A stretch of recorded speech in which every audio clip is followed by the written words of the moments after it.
それでは We would like to now begin panel discussion one. The theme is the global macro environment and Tokyo's strategy as international financial center. Let me introduce to you the panelists, and let's welcome the panelists as they come up on the stage with a round of applause.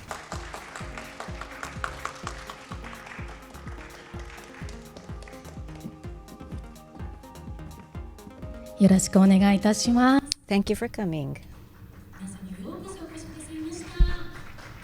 We're grateful for your presence.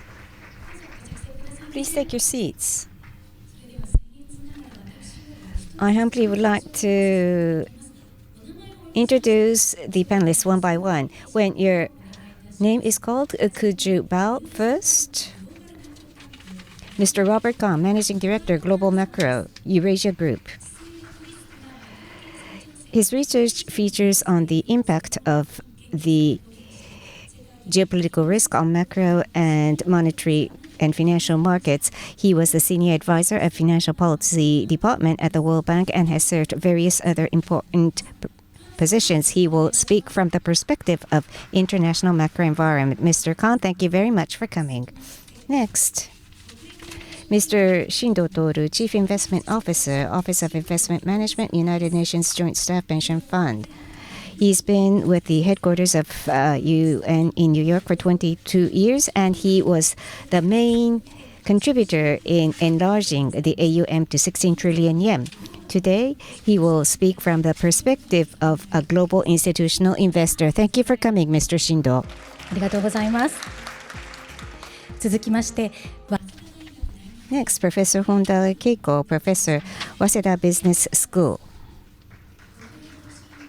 She is member of the UN Investment Management Committee, serves on the boards of Mitsubishi UFJ Financial Group, Recruit Holdings, and AGC Incorporated, and is the chair of the board of the University of Tokyo. Today, she will speak from the perspective of international institution and corporate governance. Professor Honda, thank you for coming. Thank you very much. Next, Mr. Doi Masami, Managing Director of CREAB, Senior Vice President of CREAB Worldwide. He was with the head of global communications at Toyota Motor Corporation, and currently he offers consulting services on external communications to companies and public offices. Today, he will speak from the perspective of the strength of the Japanese manufacturing sector and need for global communications. Thank you for coming. This session will be moderated by Mr. Tamura Alberto, Chief Executive Officer of Morgan Stanley Japan Holdings. Mr. Tamura serves as the chairman of the Executive Committee of the International Bankers Association of Japan and is a board member of FinCity Tokyo. Now I give the microphone to Mr. Tamura. Thank you very much. For joining us today. I want to thank our panelists for making time. They are all experts in their field, so I think their perspectives today will enlighten us this afternoon. And for today's session, I think we would like to focus on three main topics. First would be the macro environment in Japan. Second would be Japan's status as a financial and asset management center. And then the third topic would be how can we invest in Japan's future. So these would be the three topics that we will be covering today. Let me start with the macro environment, and I think it's been covered extensively, but we have essentially come out of 3 decades of deflation, and we can see a resurgence in the Japanese economy. One metric that we follow closely would be the nominal GDP here in Japan, and as it stands right now, it's at around 665 trillion yen. And over the course of the 3 decades of deflation, that nominal GDP was basically stuck in a range of between 500 and 580 trillion yen. But things have improved significantly. We're seeing corporate profits are growing. We're seeing the CapEx numbers going up, i.e. corporates are investing in their own infrastructure and plants. The compensation for employees is also growing. And of course, I mean, equally important and perhaps a topic right now, tax revenues are also growing for the government. So let me start by asking the panelists some perspectives around the macro environment. And let me start with Robert. You are very well versed in macroeconomics. Can the government declare victory over deflation, and what are the implications for Japan going forward? Thank you for allowing me to join you all today. I never like to declare a mission accomplished, particularly against the backdrop of high debt, demographic shifts, and a very volatile geopolitical environment. So we should never say never, but we also shouldn't be consumed by fighting the last battle.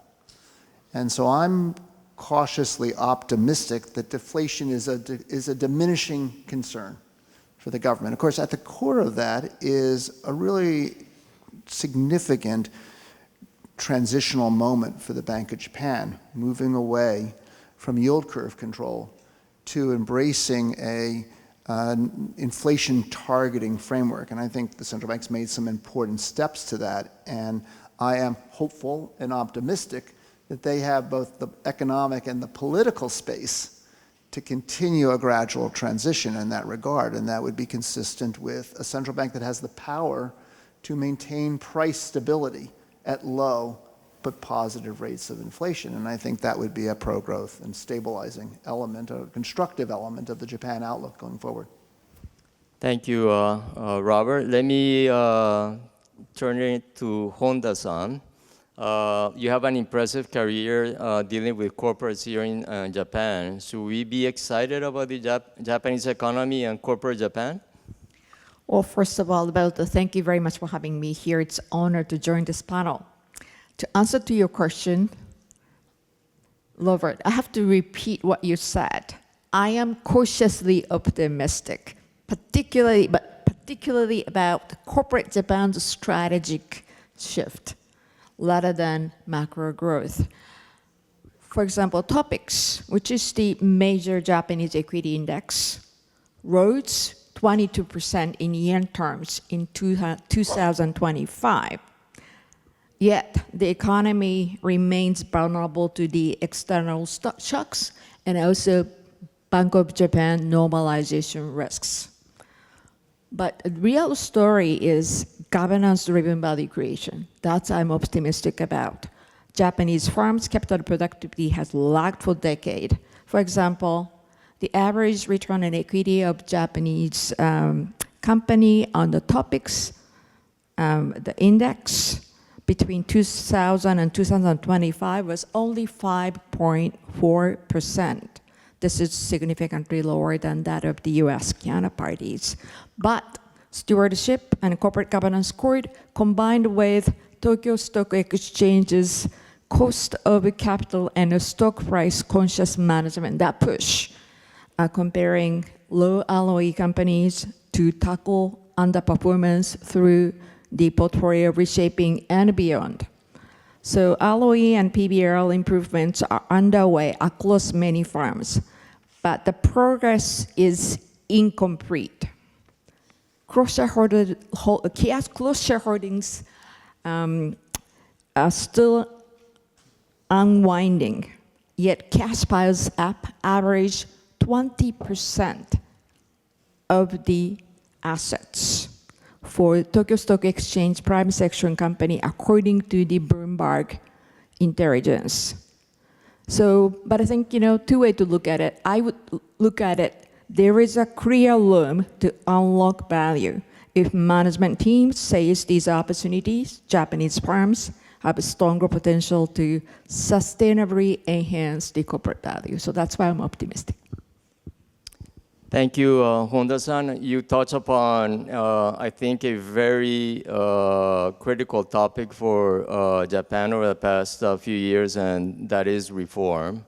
the introduction of the stewardship code, and then the corporate governance code, followed by a reform of the capital markets through the Tokyo Stock Exchange, and then we also saw reform in the asset management industry, and then the asset owner community dating back to August of last summer. So it's a full set of reforms here in Japan, and I think these reform program has been critical for a lot of the success that we're seeing right now in Japan. So let me ask some questions around that, and let me turn it to Shindo-san.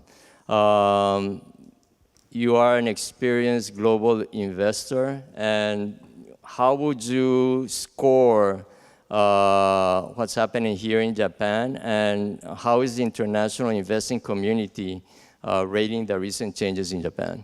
Okay. Thank you, Tamura-san, for your question. And first of all, it is my great honor to be here, and I really want to thank FinCity Global for these opportunities. Over the past several years, the Japanese equity has been remarkably strength. The TOPIX index has been almost doubled in the last 3 years, and this momentum has started in 2023. Let me start with sharing my personal experience as a witness of the Japanese market evolution. In 2023, the former Prime Minister Kishida convened a round table by gathering asset owners from world, and to discuss about the Japanese market future. Fortunately, I was a part of it, and in that meeting, Prime Minister Kishida advocated a new form of capitalism in which public and private sector work together and transform social challenges into engines of growth. The goal was very clear: to make structural changes happen that would strengthen and modernize the Japanese market. Corporate governance reforms are driving real behavioral change of corporates. The return on equity has improved from below 5%. This is before the corporate governance reform has started, and it's now around 9%. It is remarkable that the plans becomes reality, and the turnaround of the lost decades seems to be happening.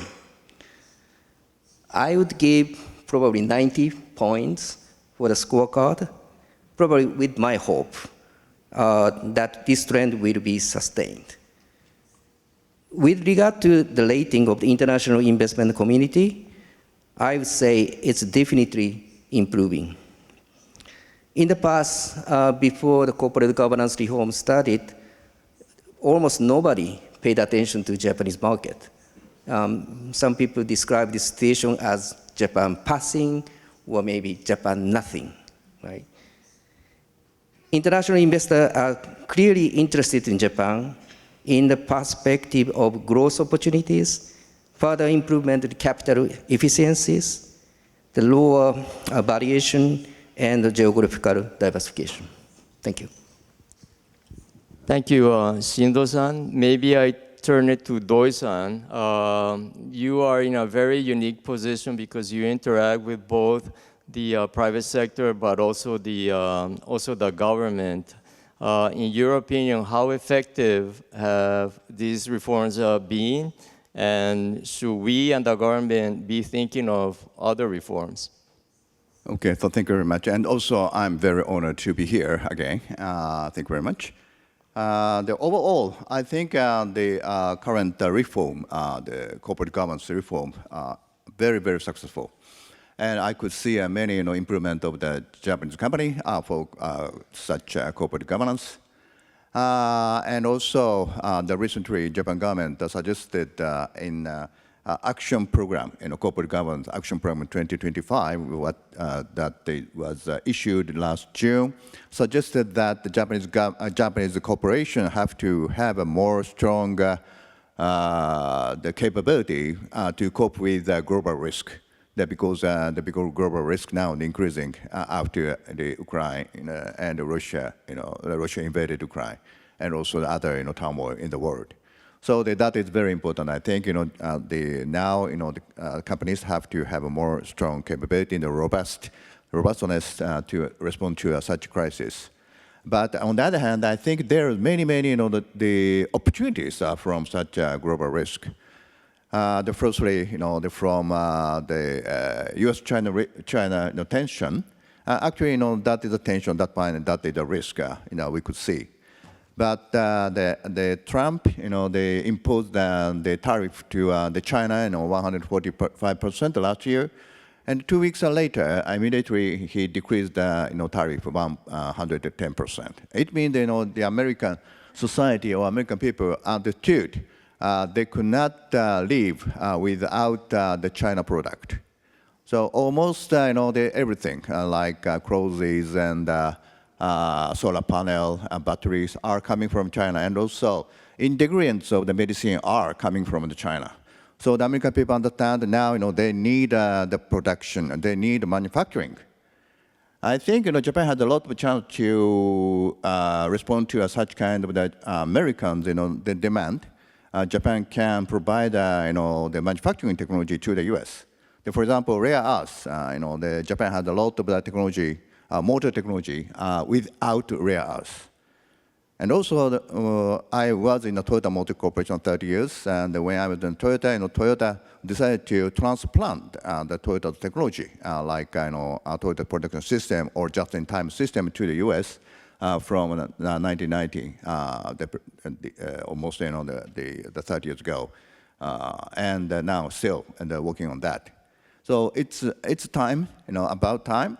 Japan have to transfer the Japanese production to the U.S. again. Secondly, as for the Europe, as you know, decided to increase their defense budget by 5%. It seems like the result of the push of the Trump. Everybody says so, but the European countries don't think so. They want to be independent from America. They want to build up their military industry, the defense industry and manufacturing inside of the Europe countries. After Greenland issue started, this direction is becoming more clear and clear. They want to have their production, the manufacturing inside of the European countries. Again, Japan can provide such kind of the manufacturing technology to Europe. Europe said, mega, make Europe great again, not the mega, So they want to do the great, the power for production, manufacturing. So Japan also, can do, especially the dual-use technology. Dual-use means military and civilian, the technology. Japan is very strong on that. The core, the technology for that is the camera, sensor, and the motors. This is a robotics technology, actually. And Japan produces 45% of all of the industrial robots in the world are produced in Japan. So Japan is very strong on that, the dual-use technology also. So Japan can provide that. And I think we have a lot of chance from such kind of the global risk. So not only the risk, but also the opportunities also should be communicated to the investors also. So the corporate governance should have opportunity and risk from global turmoil. That this is the new, the understanding for global, the geopolitics again.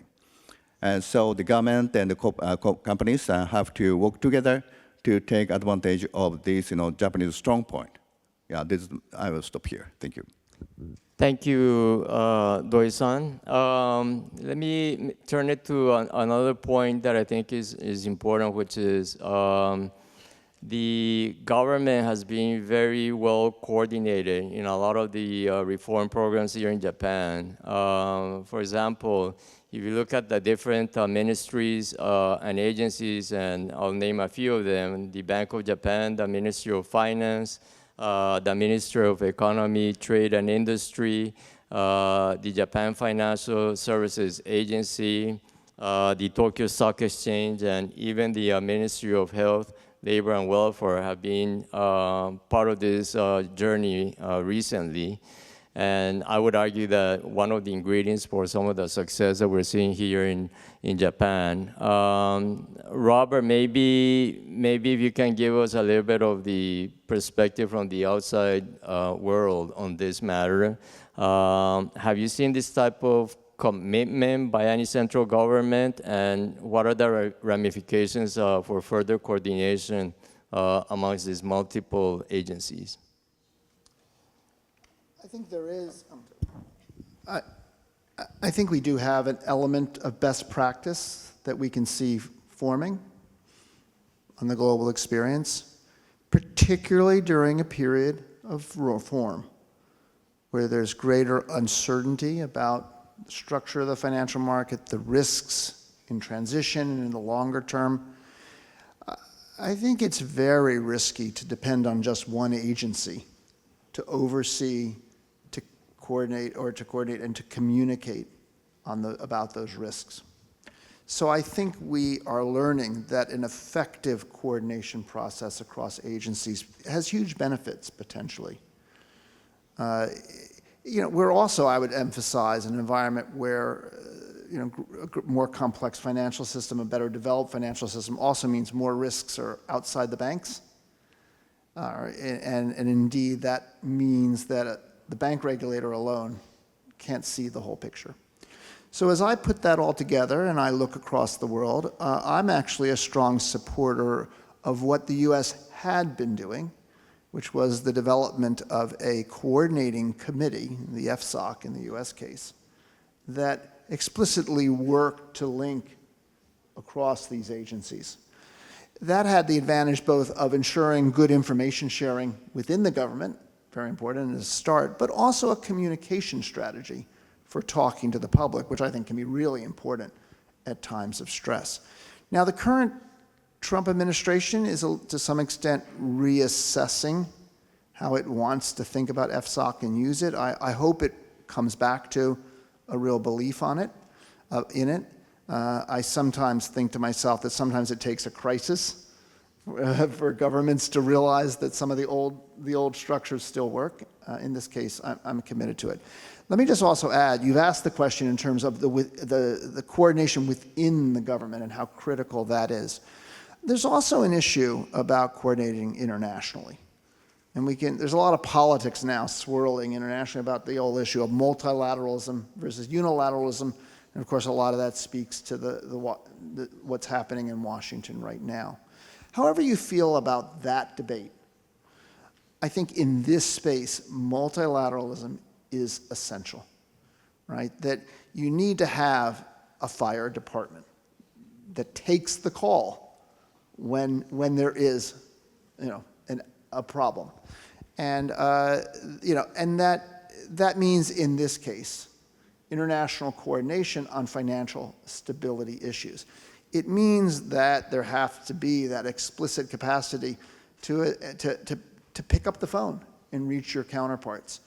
And that there's muscle memory, that there are relationships and trust that has been built up. And that takes some time.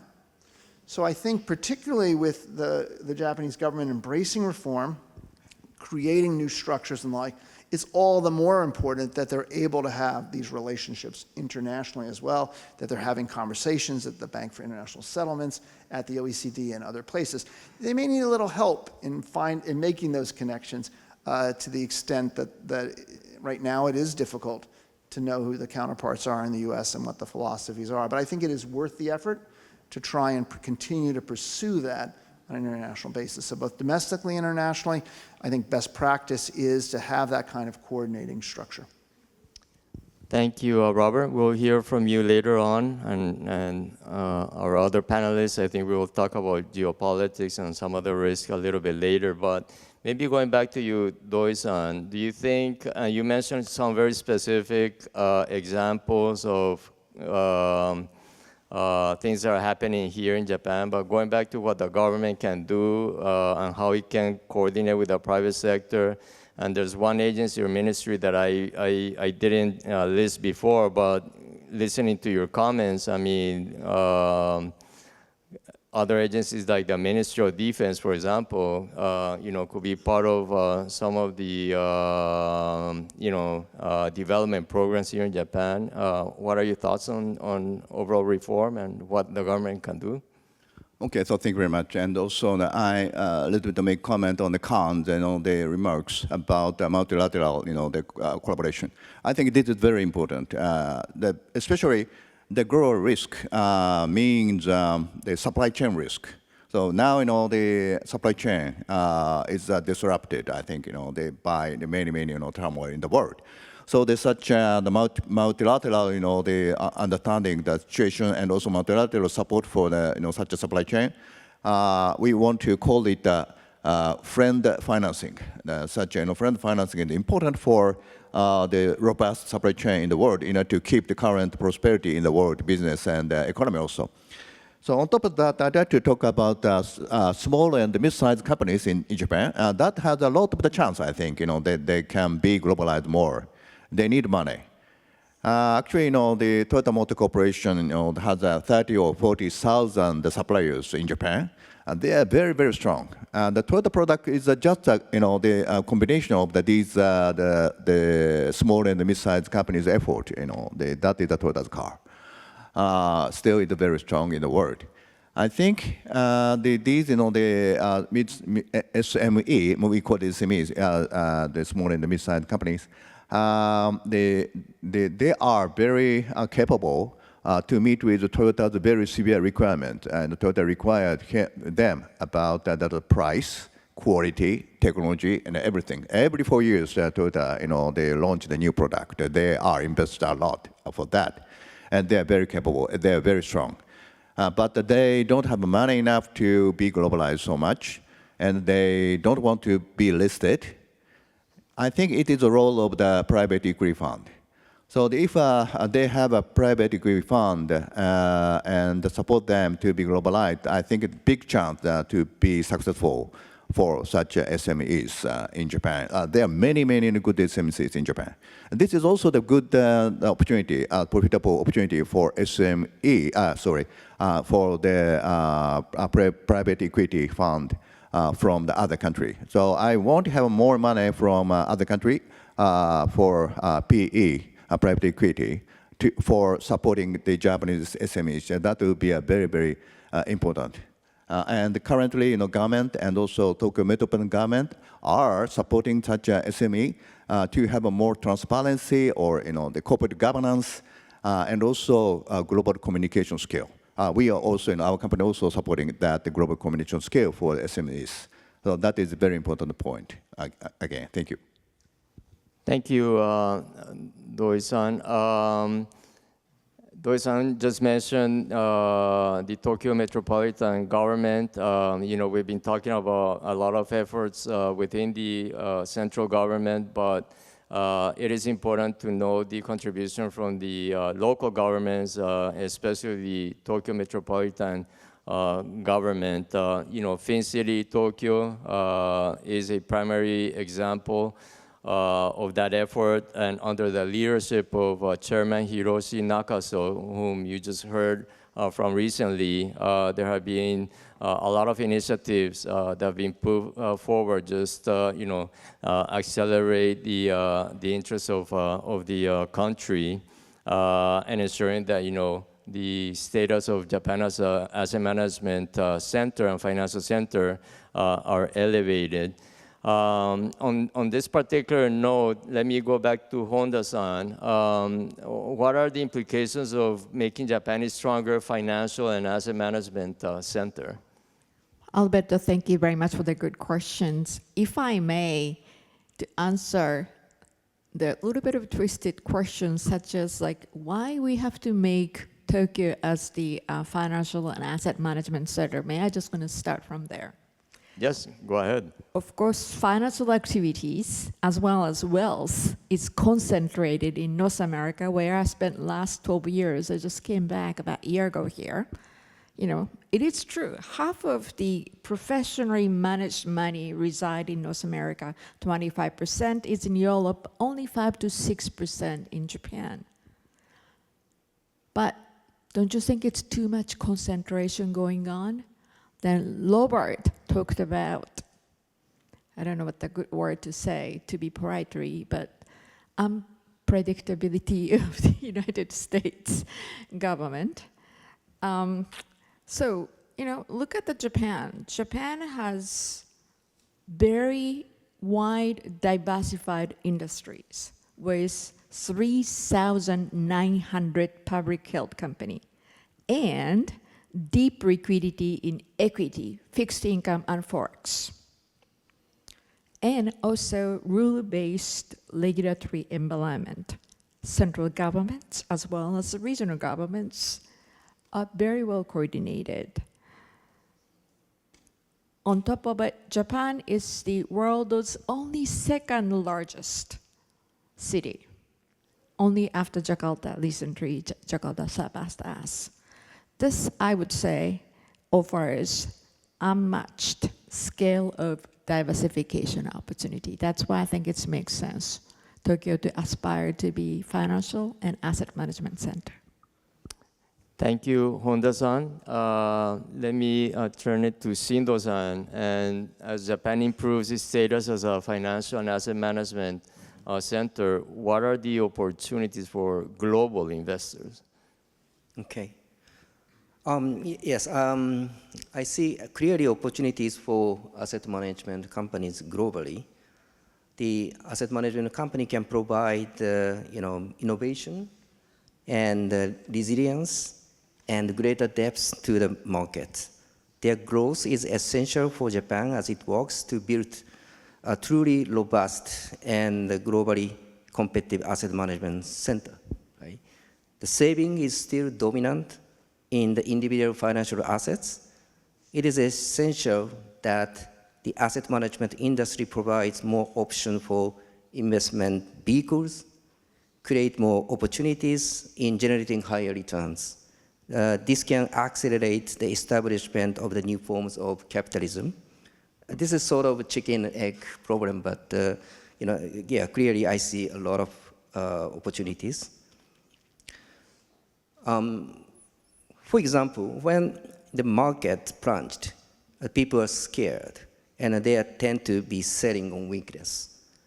They are adding volatility and create a negative spiral. If there is a group of people or group of investors who see value when market plunged, they would buy on weakness. They function as a stabilizer of the market. This will provide the resilience of the market, at the same time, the robustness of financial center, which may attract more capital. Thank you. Thank you, Shindo-san. So we will maybe shift gears a little bit here and talk about geopolitics and how some of the pressures from the outside can affect the strong domestic policy agenda that we have here in Japan. And obviously, geopolitics have become more volatile. Honda-san used the word unpredictability, which I think might be an understatement. But I do think there's a need to diversify risk, and that will probably apply to, not only financial institutions, but also corporates and even individuals. So, Robert, given all of these uncertain geopolitical conditions across the entire world, what are the key challenges for Japan, and what should the priorities be for the government as it revises the country's economic security agenda, which is actively doing right now? Honda-san was very polite. I'll be maybe slightly less. But we'll start with the notion that this is a time where geopolitics matter to all of you more than perhaps ever before. Not just that geopolitics is everywhere all at once, but that these are the shocks that are material for markets, right? And part of it is, and I love to use phrases from old movies, but there's a Hitchcock movie phrase where the terror comes when you realize the call is coming from inside the house. And in this case, the house is Washington, D.C., right? I'm here the past 10 days, I've been talking to our friends and our clients about our top risks for the year. And of our 10 risks, 4 are fully U.S. risks. And if you think about that in the broader swath, not the Middle East, although there's a lot of danger there, right? Not Russia and Ukraine even, or even things like AI, which are, worrisome issues. The United States as the source of global volatility. That is critical. It means that it reflects that the U.S., that President Trump is engaged in an effort to rewire global trade and investment. And that will have powerful and lasting effects, not all bad, some positive as well, but a lot of them scary and disruptive. And countries like Japan are very much caught in the middle, given their importance in the global economy and their traditional relationships with the U.S., all of which in some way are up for renegotiation. It means a world of a lot of volatility where deals can be renegotiated and the rules of the game still very much in flux. I've talked about President Trump, but I think I want to make one more point before we talk about Japan, which is I view the president as both symptom and cause in this current moment. Cause in the sense that he is a unique historical figure, he is chaotic, and he has policy issues and interests that are challenging, particularly in a rules-based and norm-driven society. But he is also a symptom of broader shifts in the U.S. and elsewhere, populism, polarization, a retreat from commitment to free and open trade, which I think we need to engage with and fight back on, but it's challenging. Canadian Prime Minister Carney in Davos gave a very powerful speech in which he said, we have to fight back on this. But he also said that what he called middle countries, which I would say not the 2 major powers, but other countries, have a unique kind of a situation and responsibility to help write the new rules of the game. And so it is challenging. I think, for example, the Prime Minister, in her March visit to the White House, daunting task of re-engaging President Trump in this alliance and economic, political defense. I think it will be a very important moment for her, although I think the election results this weekend could play very powerfully into that, setting the stage for that, so you can be optimistic. But I spend most of my time talking about everything that can go wrong, and that's the easy part. But let me also then mention something constructive.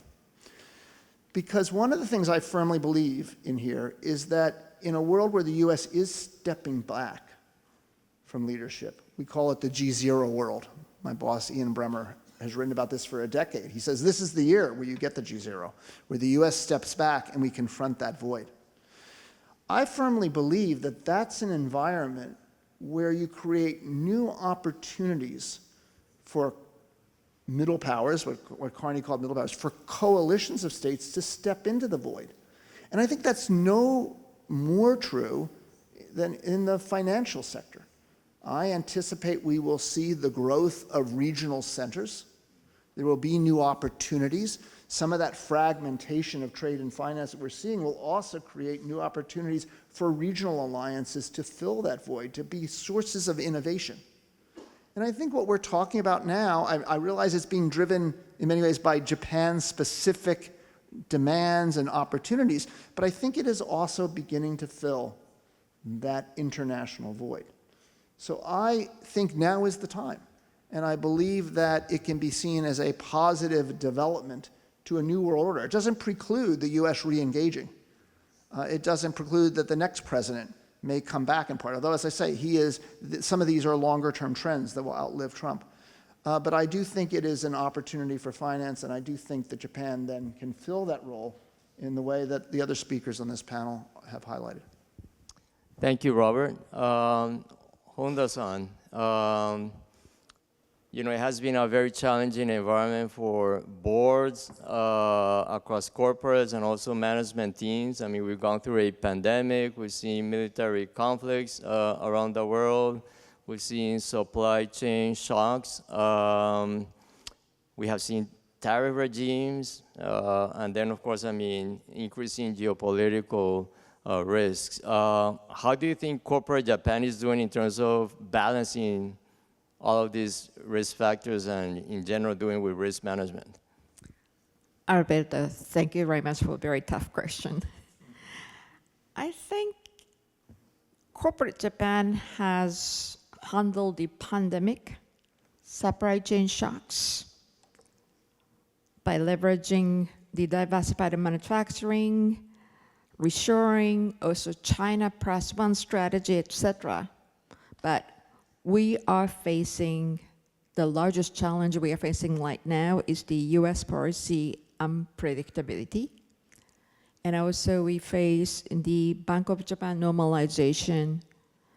Those are the two challenges that I think have to be careful. So therefore, boards, I cannot talk about the management right now, but I can talk about boards must prioritize multi-scenario planning and capital disciplines.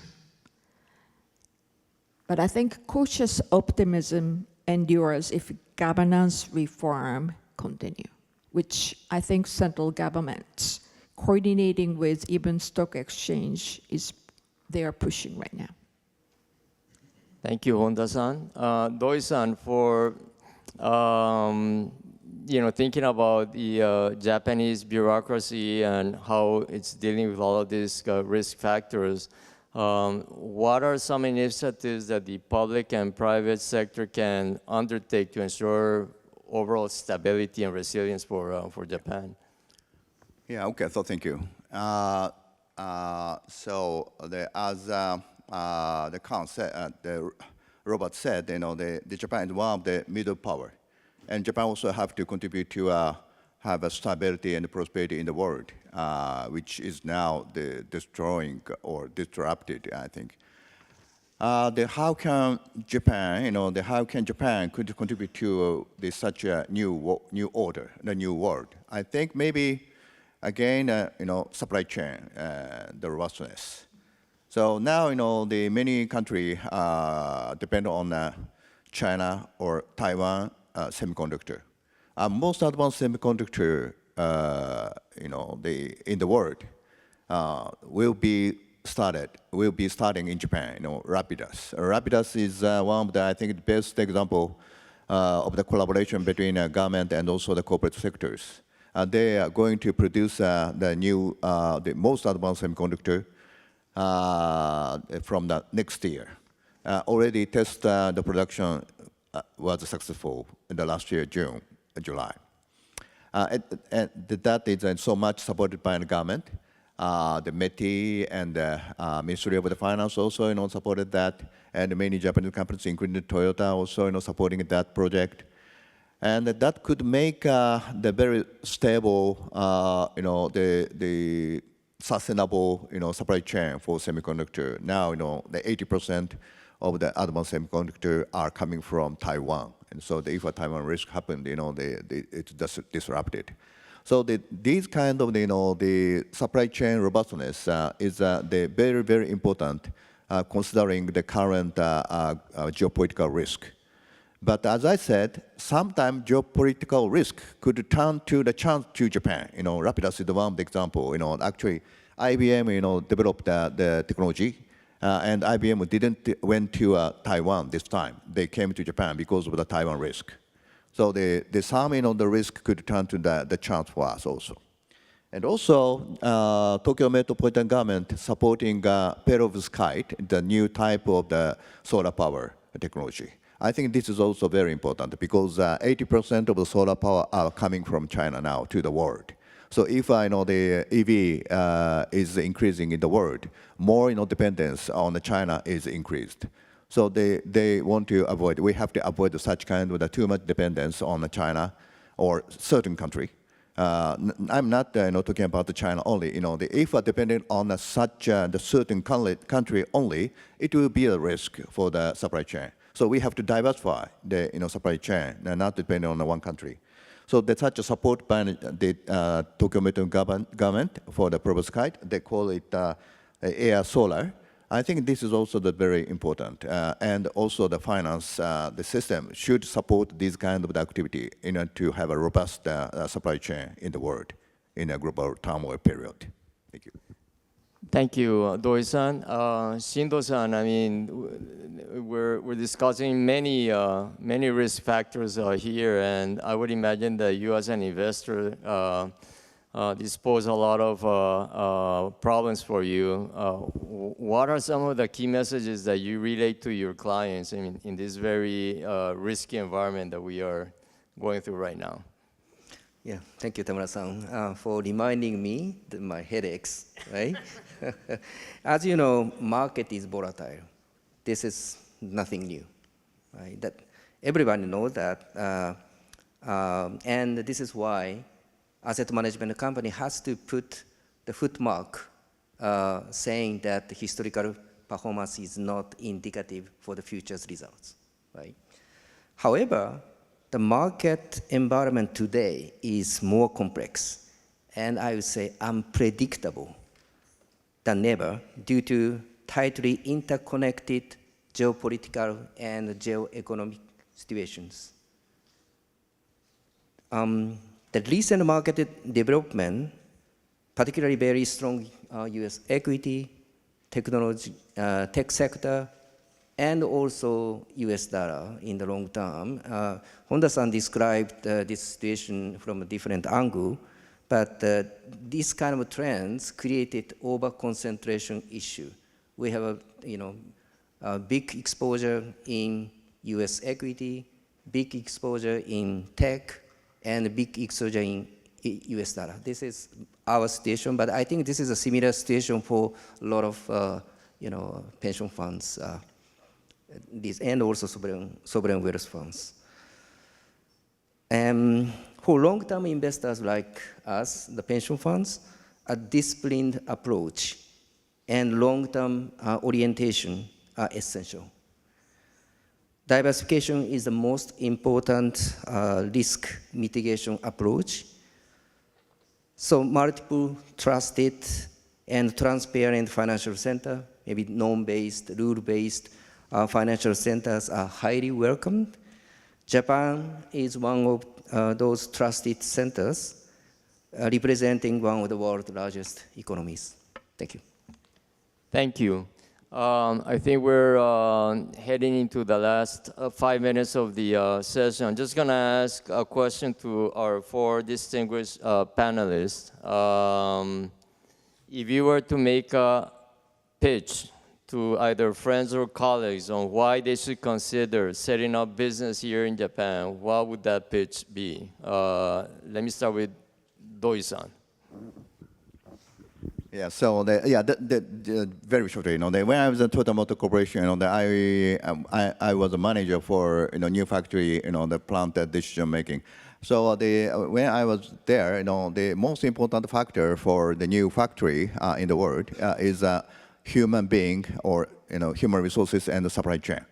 And Japan has a lot of the good supply chain for any the industries, and also the many good people, many good engineers all over the country. That is a strong point, and please come to Japan. Thank you.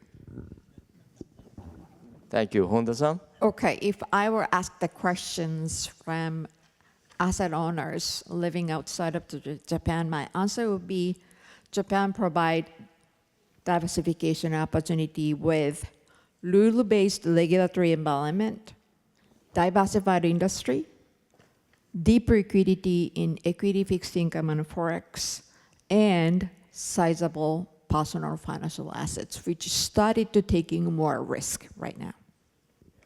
Thank you. Shindo-san? Yes. I see Japan a lot of upside potential because after lost 3 decades, a lot of things to catch up. The trend has just started. The 9% ROE is not sufficient. I'm hearing that there is still a lot of room for improvement. And yesterday I had an opportunity to meet with several asset management companies, and the common words I heard is under management.